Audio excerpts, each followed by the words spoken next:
Bonjour à tous, aujourd'hui on laisse l'art contemporain de côté pour parler d'un artiste de la fin du Moyen-Âge. Par une chaleur aussi caniculaire, j'ai pensé qu'il n'y avait rien de mieux que de parler des flammes de l'enfer.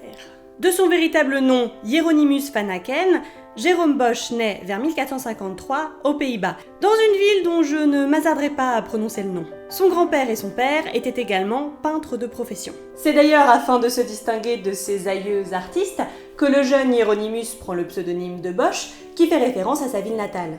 On sait assez peu de choses sur sa vie, comme c'est souvent le cas pour les artistes de cette époque.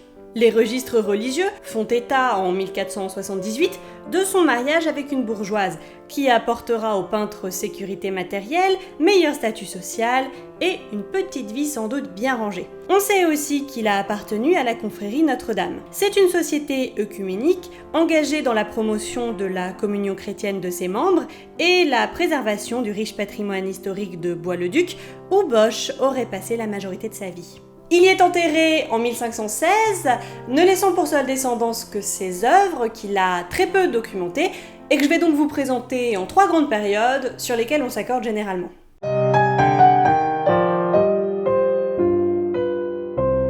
Au début, les peintures de Jérôme Bosch ne se distinguent pas particulièrement par leur originalité. Elles traitent de thèmes classiques pour la période. Le calvaire avec donateur, c'est une thématique fameuse de la peinture religieuse flamande de cette époque, présente sur le retable d'Orchez ou encore dans l'œuvre de José Lieferinx. Pareillement, ces deux excès homo qui désigne un type de peinture représentant le Christ tel qu'il fut présenté par Ponce Pilate à la foule avant sa crucifixion, décline aussi une représentation biblique classique, appréciée de peintres comme Dürer ou Mantegna. Mais déjà, on remarque des petits personnages aux faciès bien particuliers et caricaturaux. Bosch s'aventure quelquefois dans des sujets plus originaux, avec sa table des 7 péchés capitaux par exemple. On y trouve déjà un certain sens de l'humour qui témoigne certainement d'une inspiration populaire. On retrouve cette drôlerie dans La mort et l'avare, et surtout dans La nef des fous, où Bosch décline un de ses thèmes préférés, présenter des hommes devenus fous pour avoir négligé l'enseignement du Christ. L'idée, bien sûr, c'est qu'un public peu éduqué ou analphabète puisse aisément comprendre le pieux message des tableaux. Les exagérations sont là pour rendre claires les différentes incarnations des tentations et des péchés. Bosch a vécu dans un monde en pleine transition, où l'hérétisme et le mysticisme pointaient le bout de leur nez. Mais son œuvre reste mystérieuse et fascine encore aujourd'hui, tant il y a de générosité et de jouissance dans ses représentations du mal.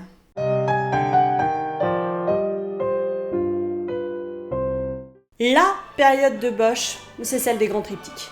Ils firent de lui l'artiste préféré du roi Philippe II d'Espagne. Le peintre y développe des thèmes qu'il avait déjà représentés antérieurement, et en explore de nouveau. Le char de foin, par exemple, reprend le thème de la folie humaine et de la cupidité matérielle. Une scène centrale, qui reste aujourd'hui encore difficile à interpréter, est encadrée par 2 volets représentant le péché originel et l'enfer. Et c'est absolument fascinant de se plonger dans ce tableau et d'y chercher les différentes créatures imaginaires et diaboliques à mi-chemin entre figures réalistes et pittoresques. Dans La tentation de Saint-Antoine, Bosch aborde la tentation intellectuelle. Bon, je n'ai pas lu La légende dorée de Jacques de Voragine, dont l'œuvre s'inspire certainement. Tout ce que je sais de La tentation de Saint-Antoine, c'est ce que monsieur Flaubert a bien voulu m'en apprendre. Mais rien qu'avec ça, on sent bien à quel point chaque détail de ce tableau est sans doute allégorique. Si le thème central, c'est la lutte du bien contre le mal, les différentes tentations qui se présentent à ce pauvre Saint-Antoine sont génialement surprenantes. Des hommes à tête de cochon, un diable dévoilant une vierge, un homme arbre chevauchant un rat géant. Ce n'est pas par hasard si cette œuvre très énigmatique est aussi l'une des plus connues de l'artiste. L'un des derniers thèmes chers à Bosch durant cette période, c'est la poursuite des jouissances sensorielles. Il l'aborde le mieux dans le jardin des délices terrestres. On y retrouve un volet représentant le paradis, avec licornes, fontaines et tons pastel. Heureusement, un autre volet représente l'enfer. Et là, c'est un joyeux bazar d'oreilles géantes, de démons à tête d'oiseaux cannibales, de bonhommes pendus à une clé géante. Et puis le panneau central, c'est le jardin des délices lui-même. Et c'est le plus beau fourmillement de corps nus que j'ai jamais vu de ma vie. Et s'il n'était que nu ? Leurs derrières servent de pots de fleurs ou à faire pousser des fruits. Ils chevauchent des animaux improbables. Ils s'enferment dans des bulles. Ils font des pyramides humaines. On a eu du mal à savoir à quel point Bosch condamnait réellement tout ça.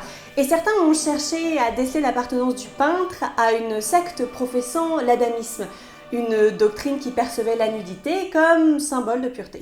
Mais il est plus vraisemblable que ce panneau central soit consacré à la tentation et à la déchéance humaine, engendrée par le plaisir des sens, rappelant que l'enfer attend les impurs. Et puis, le très catholique Philippe II, commanditaire présumé du tableau, n'aurait pas été demandé une œuvre à un artiste soupçonné d'hérésie.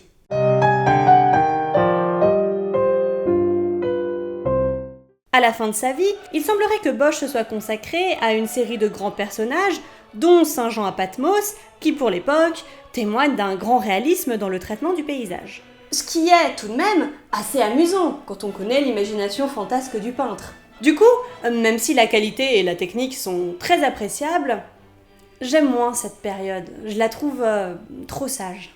Ça et là, on remarque des petits personnages grotesques, et le travail sur les végétaux est superbe, mais il semblerait presque que Bosch soit rentré dans les rangs. Quand je vois son Saint Jean-Baptiste dans le désert, je reconnais une composition de génie, mais un traitement pas si éloigné de celui de Geerten tot Sint-Jans.